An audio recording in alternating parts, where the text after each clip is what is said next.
নমস্কার বন্ধুরা, কেমন আছেন সবাই? আমার চ্যানেল সম্পায়নের আরেকটি ভিডিওতে আপনাদের সকলকে জানাই স্বাগতম। তো অনেক দিন হয়ে গেছে আপনাদের সঙ্গে কোনো রকমের ভিডিও শেয়ার করা হয়নি, তার কারণ একদম সময়ের অভাবে ভিডিও এডিট করা হয়েই ওঠেনি। এটা অনেক দিনকার ভিডিও, ওই গুরু পূর্ণিমার দিন গুরুদেবের বাড়ি গেছিলাম প্রণাম সারতে, তো এটা তখনকার ভিডিও। একদমই সময়ের জন্য এডিটও করা হয়নি আর ভিডিও আপলোডও করা হয়নি, তাই আজ ভাবলাম তোমাদের সঙ্গে এই ভিডিওটা শেয়ার করি। তো দেখতেই পাচ্ছ, শ্বশুরমশাই এবং তোমাদের দাদাভাই দুজনেই ন্যাড়া। তার কারণ তোমাদের দাদাভাইয়ের প্রিয় দাদু আমাদের ছেড়ে চলে গেছেন, এবং তার কারণে আমরা সকলেই ছিলাম খুবই মন থেকে দুঃখিত এবং ব্যস্ত। তার কারণে একদমই কোনো ভিডিও দেয়া হয়নি। তারপরেও অনেক কিছুই ঘটেছে, নানান কারণে ভিডিও দেয়া হয়ে ওঠেনি। তো আজ আমরা বেরিয়েছিলাম গুরুদেবের বাড়ি যাওয়ার জন্য। এইদিকে বাপি মাকে নিয়েছেন এবং তোমাদের দাদাভাই আমাকে নিয়ে চলেছি। তো রাস্তা আমরা দুজনেই জানি না, তাই আমরা আর আগাইনি। বাপি আগে আমাদেরকে রাস্তা দেখিয়ে নিয়ে যাচ্ছেন। রাস্তার দৃশ্যটা অপরূপ সুন্দর, তাই ভাবলাম আপনাদের সঙ্গে একটু শেয়ার করি।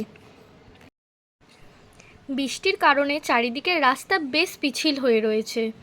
তারপর আবার আমরা চলেছি পাড়ার ভেতরের রাস্তা দিয়ে। তাই আমি তোমাদের দাদাভাইকে বারবারই বলছি খুবই আস্তে করে গাড়ি চালাতে, কারণ এই বাইকে যাওয়া আমার কিন্তু খুব একটা অভ্যাস নেই। আমি একটু ভয়ই পাই বলতে পারেন, কারণ ছোটোবেলা থেকে খুব একটা বাইকে আমার যাওয়া আসা কোথাও করা হয়নি। এই বিয়ের পরই আমি বাইকে করে এদিক ওদিক যাওয়া আসা শুরু করেছি। দেখতেই পাচ্ছেন মাঠের ভেতরের রাস্তা দিয়ে আমরা চলেছি, কারণ এই রাস্তাটা দিয়ে গেলে একটু তাড়াতাড়ি চলো। এবার কোথাও না, এবার চলো তুমি গাড়িটা নাও, আমি হেঁটে হেঁটে যাচ্ছি। আমি গাড়ি নেবো, ঠিক আছে চলো।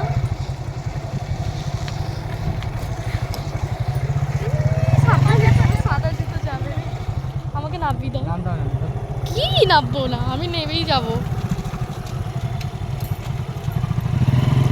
তো এখন আমাদেরকে নদী পার হতে হবে, দামোদর নদী। তার কারণেই আর কি এখানে আমি নেমে পড়লাম।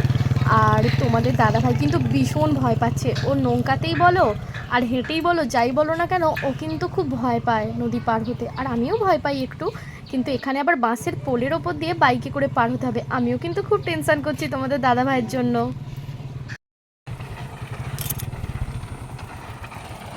আমার দাঁড়ান, আমার হাতটা ধরবেন। আমি কিন্তু বেশ ভয় পাচ্ছিলাম এই নদীটা পার হওয়ার সময়। তার কারণ একে তো বাঁশের পোল চারিদিকে একটু একটু ভাঙাই রয়েছে, তারপর নদী তো এত ভর্তি, এত জল বইছে আর এত স্রোত, তার সঙ্গে আবার বৃষ্টিও নেমেছে। ভীষণ ভয় পাচ্ছিলাম।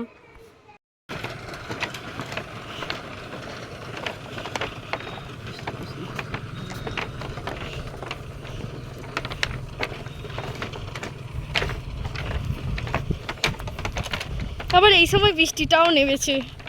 ওরে বাপরে, জোর বৃষ্টি নেমেছে।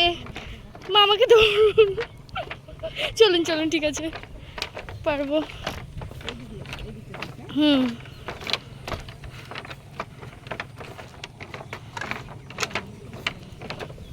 ভিজে যাব।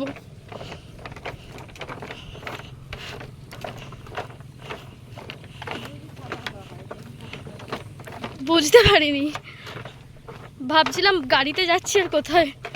এর নিচের দিকে তাকানো যাচ্ছে না, উপরের দিকে তাকিয়ে তাকিয়ে চলুন।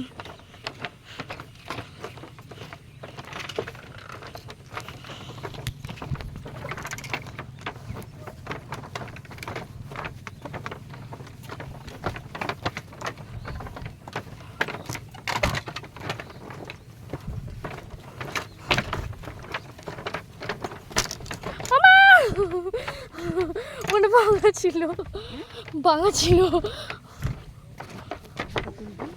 এই তো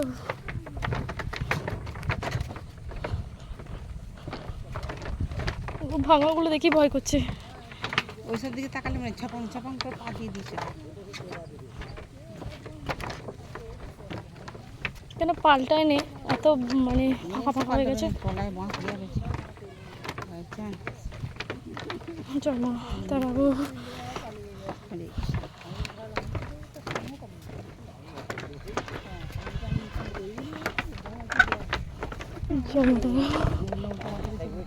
হ্যাঁ হ্যাঁ, এই তো কি সুন্দর নৌকা টৌকা রাখা আছে। এগুলো সব কাশবন, পুরো ভর্তি হয়ে গেছে। দুর্গাপুজোর সময় এগুলো যা দেখতে লাগবে না, দারুণ। হ্যাঁ একদম ফুলে ভর্তি হয়ে যাবে। তারপরে এখান দিয়ে যারা রোজের যাতায়াত করে তাদের সাহস আছে।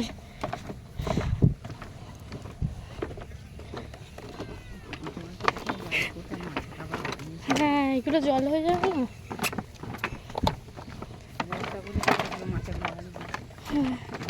বর্ষাকালে এইখানে এই ঢুকে যাচ্ছি আমি।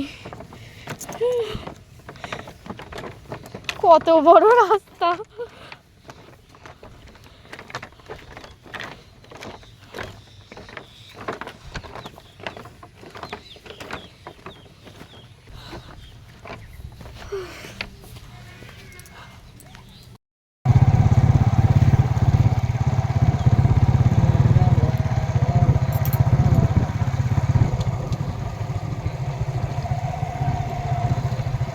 হ্যাঁ ভোগ টোগ তো হতেই পারে, মানে সবাই তো বিশ্ব দীক্ষা দেবে, তাই দেবে না?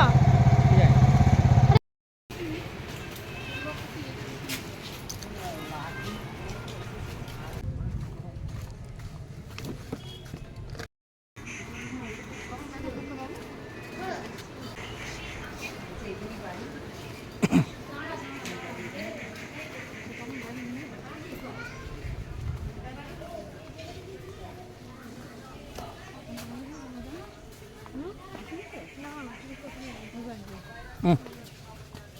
ধরো।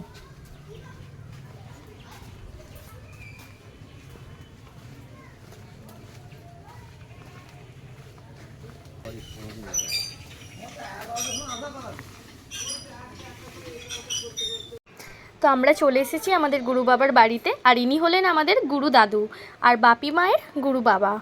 তো ওনারা আশীর্বাদ নিচ্ছেন এখন।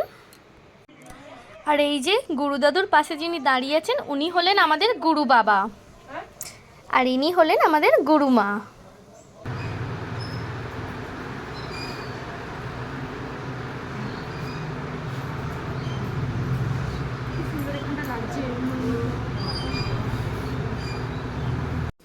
তো আমাদের সমস্ত কিছু মিটে গেছে, আমরা ওনাদের সঙ্গে দেখা করে ওনাদের আশীর্বাদও নিয়ে নিয়েছি, এবং ওনারা খুবই সুন্দর ভোগের আয়োজন করেছিলেন, সেই প্রসাদও গ্রহণ করেছি।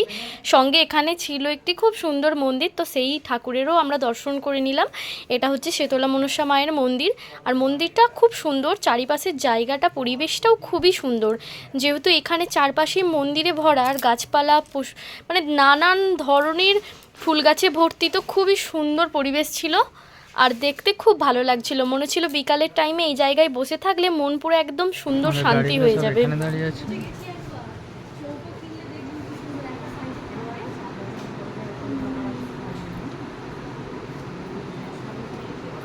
ভাবি এবার ঘোরো,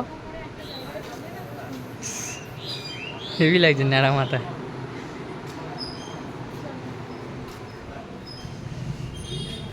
আমাকে ন্যাড়া মাথায় হেভি লাগছে চৈতন্যটা কেটে।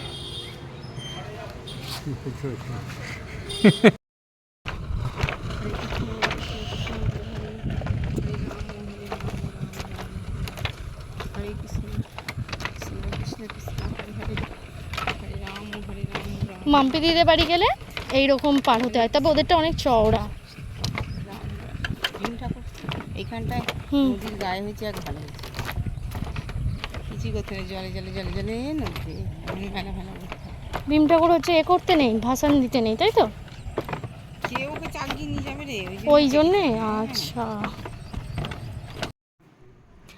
আমরা আবার সেই ফেরার পথে বাঁশের পোল পেরোচ্ছি।